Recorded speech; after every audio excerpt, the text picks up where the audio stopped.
¿Quién en su sano juicio dedicará más tiempo a responder a una comediante que a gestionar una crisis internacional? Durante años, Donald Trump no solo fue el presidente del país más poderoso del planeta, sino también la figura central de uno de los espectáculos más surrealistas de la historia moderna. Una guerra mediática en la que él, el expresidente, era al mismo tiempo el objetivo y el combustible. Pero lo más impactante no fue solo su respuesta, sino su obsesión.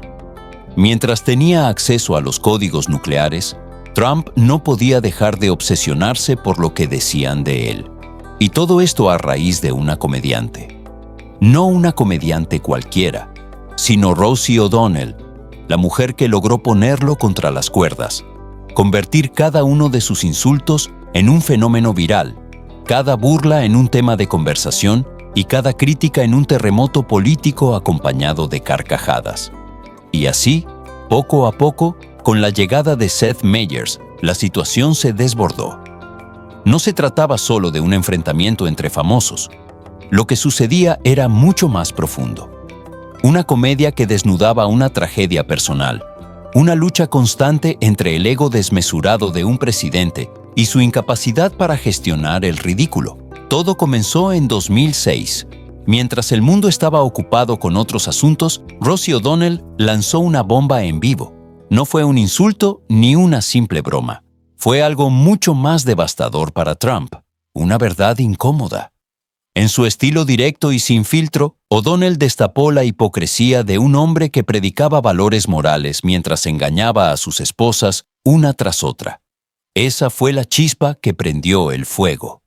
A partir de allí, Trump desató una campaña de ataques personales sin tregua, insultando su apariencia, su peso, su vida privada. Todo para destruirla, como si fuera la amenaza más grande que enfrentaba, cuando lo único que había hecho Rosie era decir lo que muchos pensaban. Pero aquí está lo más interesante. Cada vez que Trump atacaba, O'Donnell respondía con más sarcasmo, más valentía y, sobre todo, más verdades.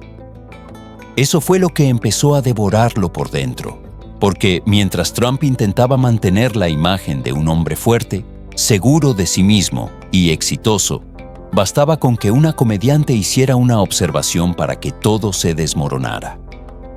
Su ego, tan frágil como su característico bronceado, no soportaba ni una risa. Imagina estar en la Casa Blanca, con el poder absoluto, y sin embargo, sentirte amenazado por una broma. Pero eso no fue todo. 10 años después, durante un debate presidencial, Trump volvió a mencionar a Rosie. Sí, en vez de hablar de economía, salud o seguridad nacional, prefirió reavivar su enemistad personal. Dijo su nombre con la misma rabia, como si no hubiera superado nada, como si aún estuviera atrapado en el pasado. Y ese fue su error, porque nadie que esté verdaderamente en control menciona a su némesis con tal furia. Nadie que esté ganando se arrastra en un debate presidencial para hablar de algo tan personal. Ahí, en medio de esta lucha, apareció Seth Meyers, un nuevo actor en esta obra surrealista. Durante la famosa cena de corresponsales de la Casa Blanca, Seth no solo se burló de Trump, lo desnudó emocionalmente. Expuso lo que muchos ya sospechaban, que su matrimonio con Melania estaba roto, que su fortuna era más frágil de lo que parecía, y que su imagen de hombre hecho a sí mismo no era más que una farsa. Todo esto, claro, con su inconfundible humor, pero nadie se reía más que el público mientras Trump, con su rostro de pocos amigos, se encendía. Y si las bromas de Meyers sobre el matrimonio Trump ya eran incómodas, su comentario sobre un túnel secreto para escapar de Mar-a-Lago tocó un nervio profundo. Incluso se burló de las búsquedas en Google sobre cómo divorciarse de un expresidente sin volverse viral. El público estallaba en risas, pero nadie podía evitar notar la tensión. Algo en ese matrimonio no iba bien. Y mientras Melania le rechazaba la mano en público o mantenía esa expresión gélida durante los actos oficiales, las palabras de Meyers parecían una profecía cumplida. Y, claro, Trump respondió a todo esto como siempre con furia, no con argumentos ni con humor, sino con amenazas y tweets que parecían escritos en medio de un ataque de nervios. Eso es lo que esperaba el mundo de un líder global. Reacciones desmesuradas, explosivas, cada vez que se tocaba su ego. La ironía es que cuanto más respondía, más confirmaba las críticas de O'Donnell y Meyers. Porque en política, como en la vida, quien se enoja pierde. Pero no solo Trump estaba en la línea de fuego. Sus hijos, especialmente Donald Jr. y Eric, también fueron objeto de las bromas de Meyers. Uno de los momentos más comentados fue cuando Seth bromeó sobre cómo Don Jr. se despertaba cada mañana buscando la aprobación de su padre, solo para encontrarse con una eterna confusión. Y aunque la gente reía, sabías que había algo de verdad en esas palabras, porque en el fondo, ¿quién no ha sentido alguna vez que vive solo para recibir la validación de alguien más importante en su vida? Una vez más, la comedia no era solo comedia. Era una realidad incómoda que se filtraba a través de risas. Y lo peor para Trump es que no podía escapar de ella. Imagina ser el presidente de la nación más poderosa del planeta, con el poder de decidir sobre la vida y la muerte, y sin embargo, no puedes dejar de pensar en lo que una comediante dice de ti. Lo más aterrador de todo esto no es que Rosie O'Donnell o Seth Meyers tuvieran razón.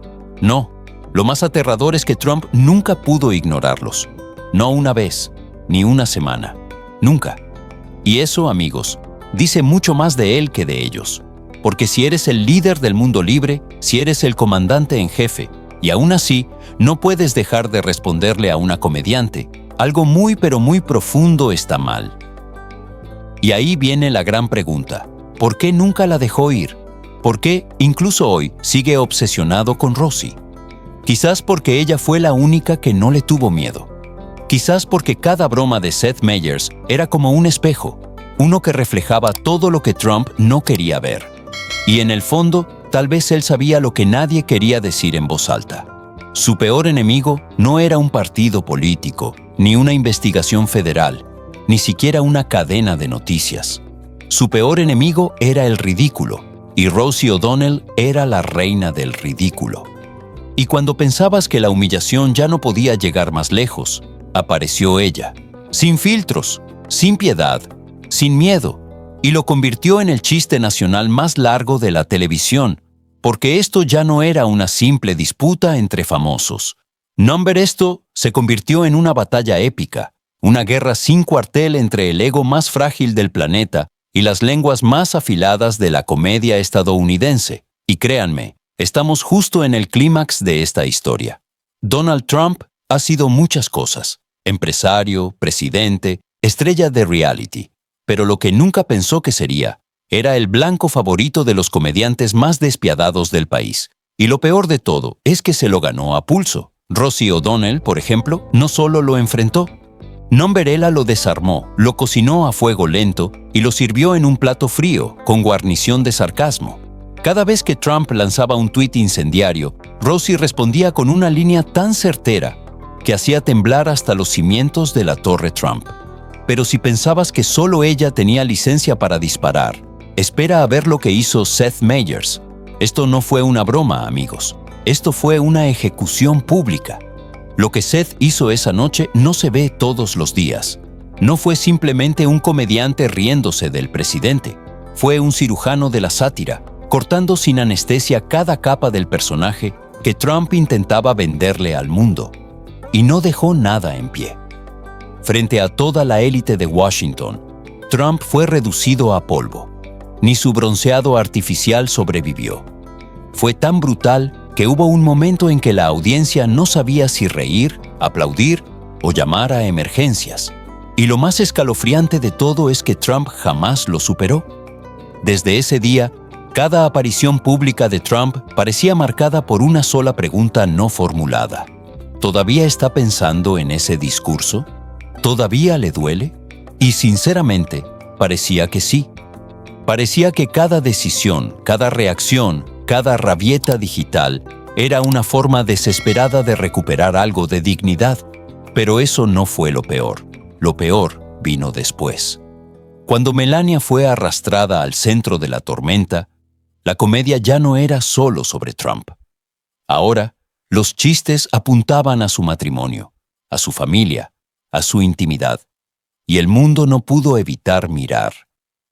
¿Sabes por qué pienso que tu esposa no te ama? Component Placement, preguntó Seth en pleno monólogo. Porque nadie que ame a alguien lo mira con esa cara 24 horas al día. El silencio fue absoluto. Luego, las risas incómodas. Y después, las carcajadas. Esa frase quedó flotando en el aire como una verdad incómoda que todos sospechaban, pero nadie se atrevía a decir. ¿Y tú qué piensas? ¿Hay amor verdadero ahí o es solo una fachada de conveniencia? Pero la comedia no terminó allí. Seth fue más allá. Se burló del hijo mayor de Trump, Donald Jr., diciendo que se despertaba cada mañana buscando la aprobación de su padre, solo para recibir una mirada de confusión. Y luego, Eric. Es ese personaje secundario de película, dijo Seth, que siempre está ahí, pero nadie sabe su nombre. El público estalló en risas, y Rudy Giuliani, bueno, ni siquiera fue una burla. Fue una lápida cómica. Seth lo describió como si acabara de escapar de un museo de cera en plena ola de calor. Y la audiencia estalló. Lo que aprendimos de todo esto es que, cuando el humor se usa con inteligencia, puede ser más poderoso que cualquier discurso político.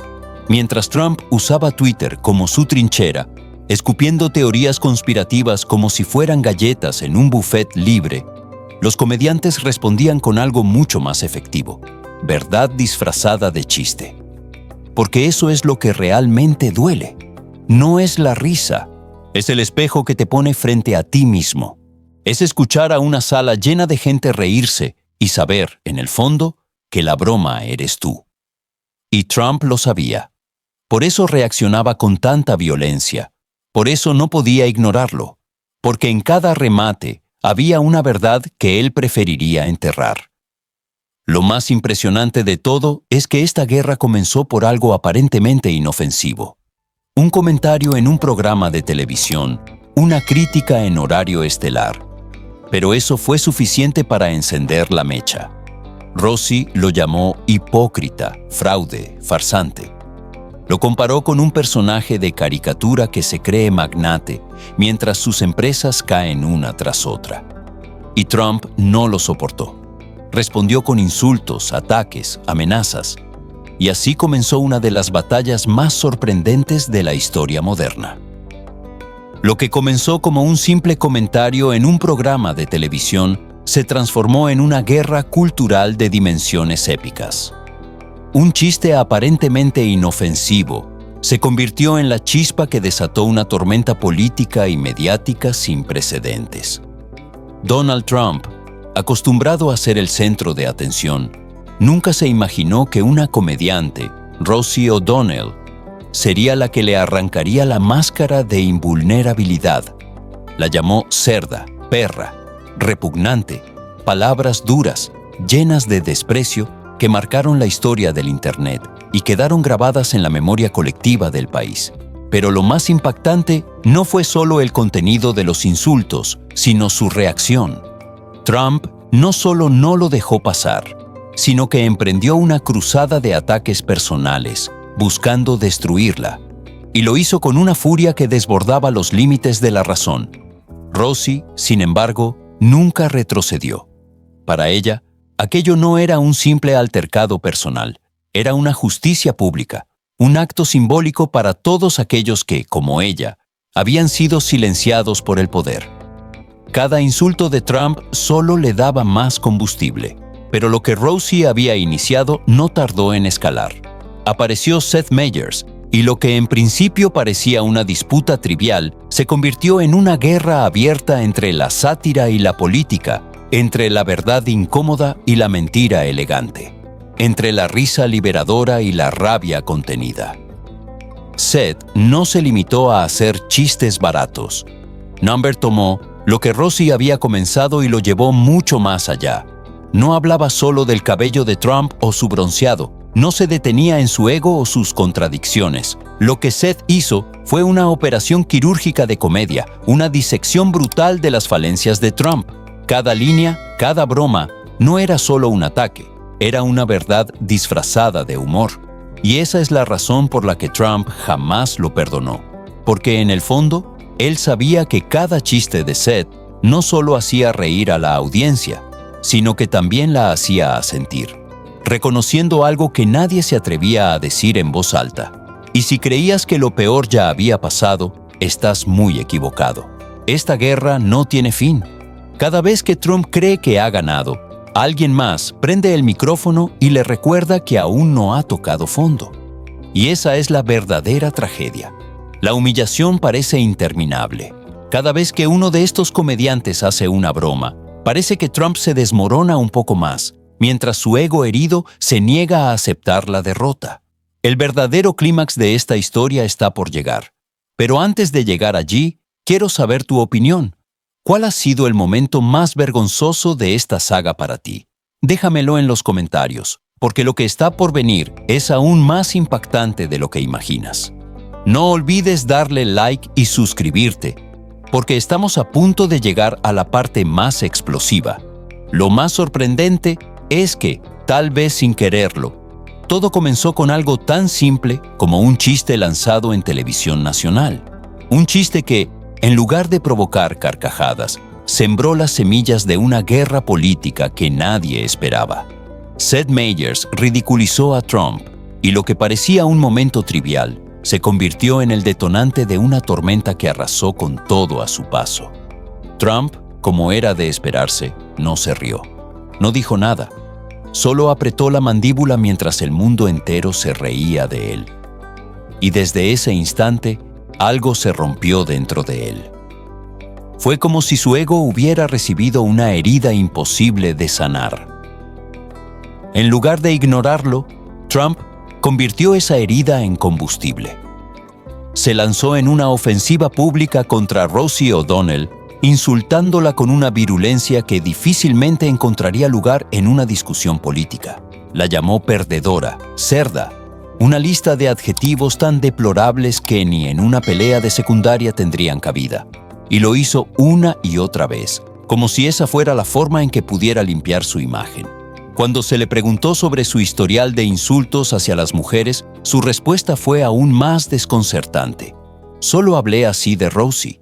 Como si eso fuera suficiente, como si eso lo hiciera menos misógino.